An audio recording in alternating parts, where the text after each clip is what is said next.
Most gun owners are cleaning their firearms wrong.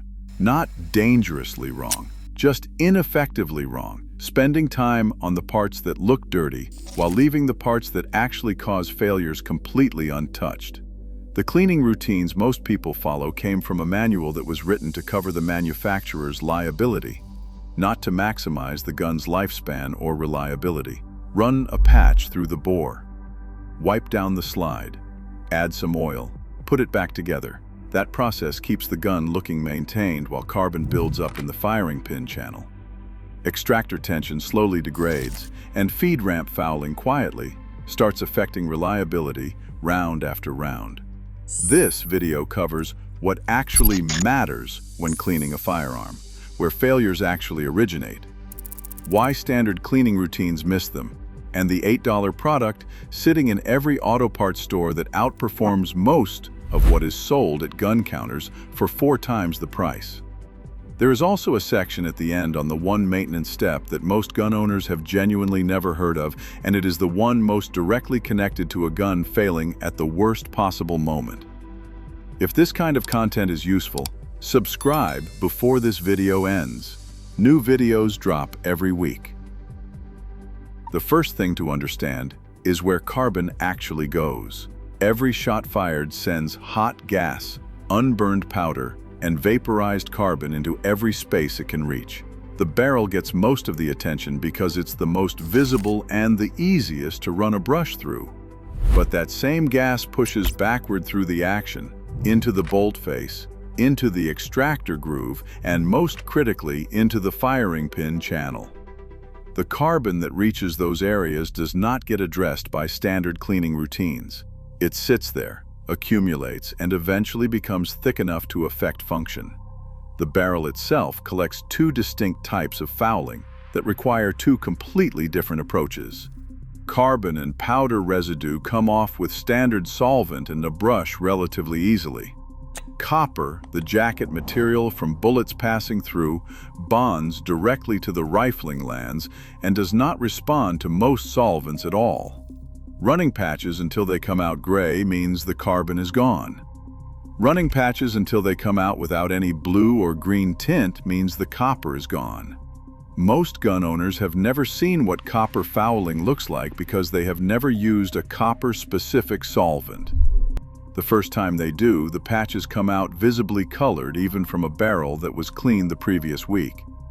The important details on copper solvent follow. Products containing ammonia dissolve copper fouling effectively and quickly. They also attack barrel steel if left to sit too long. Apply the solvent, wait the time specified on the label, and patch out completely. Do not soak overnight. The bore should come out clean and dry before any protective oil goes in. Cleaning direction matters more than most people realize. Running a brush or rod from the muzzle end risks contacting the crown, the precise edge where rifling ends at the muzzle exit. The crown is the last thing that touches a bullet before it leaves the barrel, and any damage to it destabilizes the bullet at the moment of exit. Accuracy problems that get blamed on ammunition, grip, or sights are often a damaged crown from years of muzzle end cleaning. Cleaning from the breech, pushing toward the muzzle, eliminates that risk entirely. Bore snakes handle this automatically.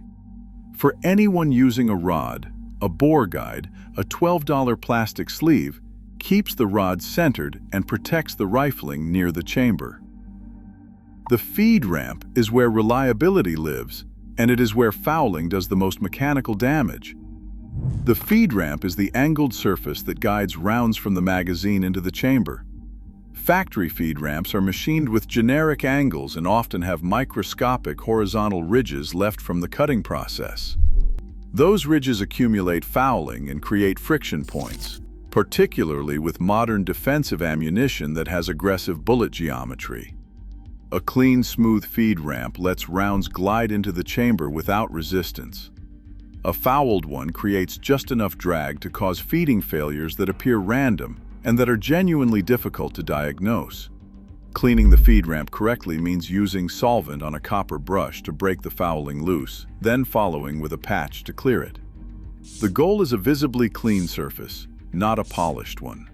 Polishing the feed ramp is a modification that carries its own risks and is a separate topic entirely. Just clean.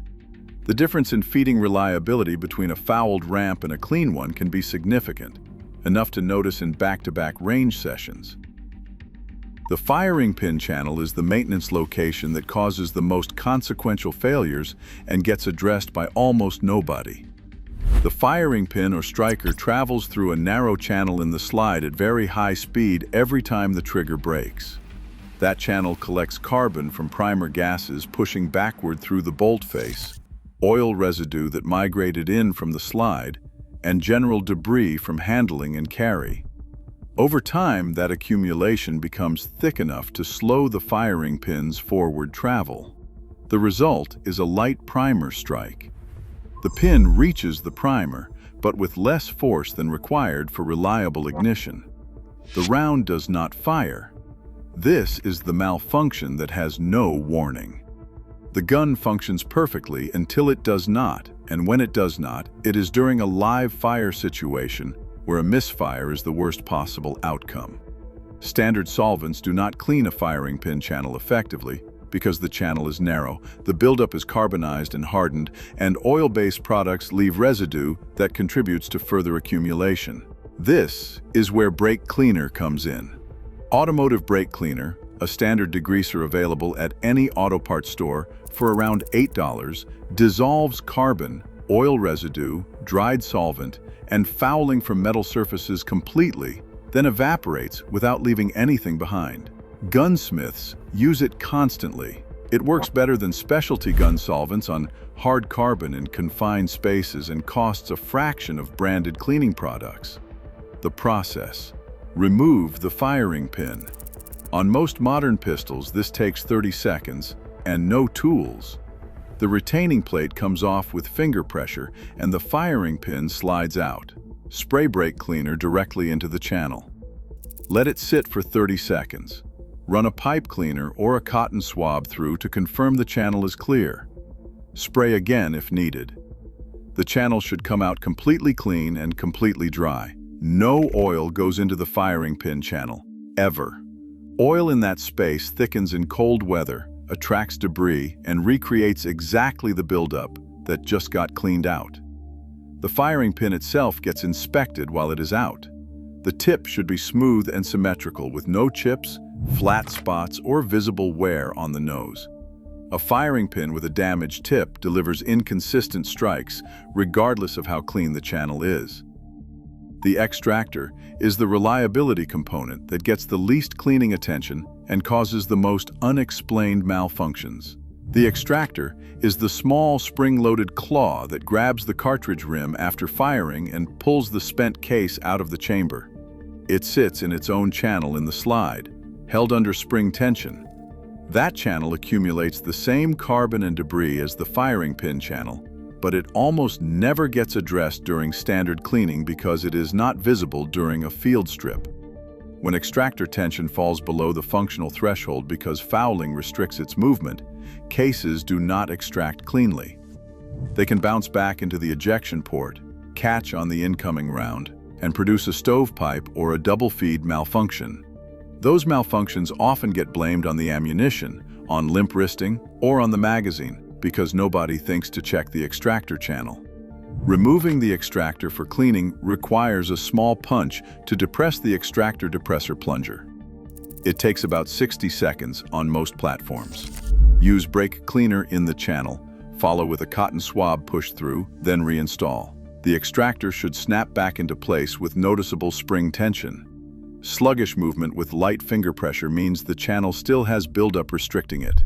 This is also when the extractor hook itself gets evaluated. The hook edge that contacts the case rim wears over thousands of rounds. A sharp, well-defined hook extracts cleanly. A rounded, worn hook extracts inconsistently. A replacement extractor for most common platforms costs between $15 and $40 and is one of the most cost-effective reliability improvements available for a gun that has been run hard for several years. Lubrication is where more cleaning routines go wrong than any other step.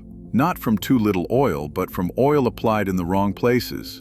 The 4 locations on a standard semi-automatic pistol that must be lubricated are the slide rails, the barrel hood and feet, the trigger mechanism contact points, and the recoil spring guide rod.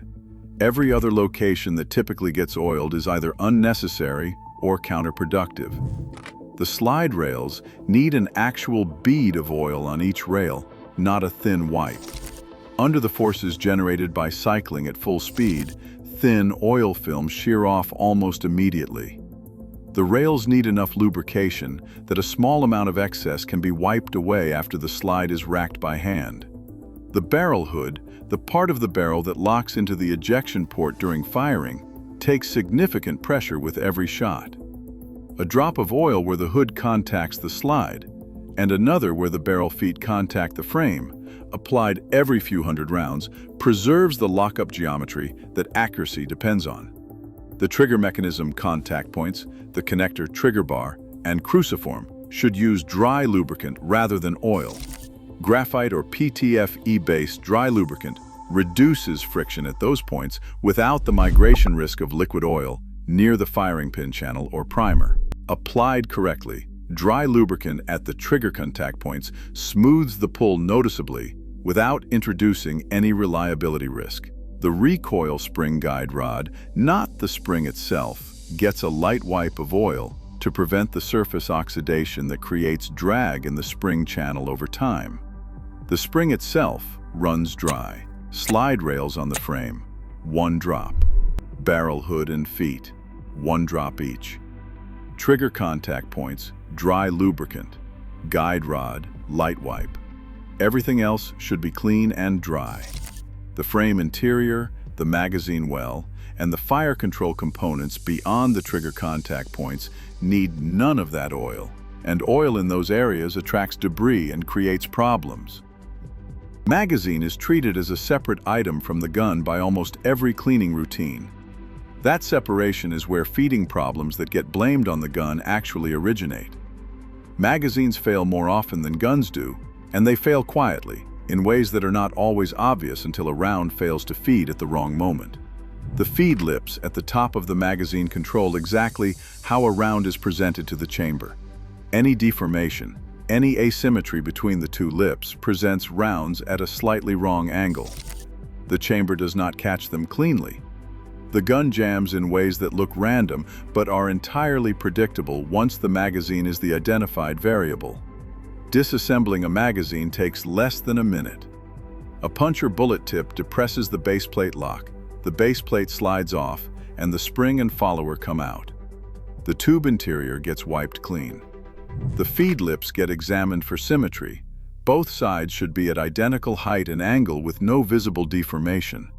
The follower gets checked for cracks or sticky movement. The spring gets checked for rust or compressed flat spots. A follower that does not move freely through the tube, a spring that does not extend under its own tension when compressed and released, or feed lips that show any asymmetry.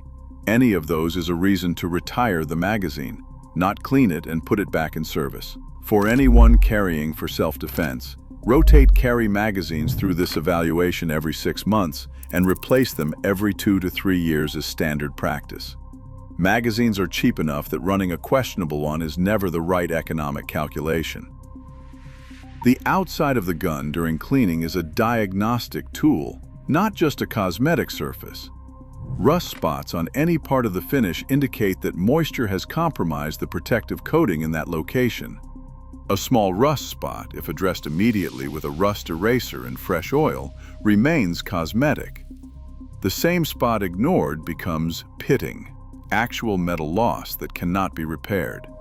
Rust on the exterior of the slide often means moisture is also reaching interior spaces that are not easily visible. Finish wear patterns reveal how the gun is being handled.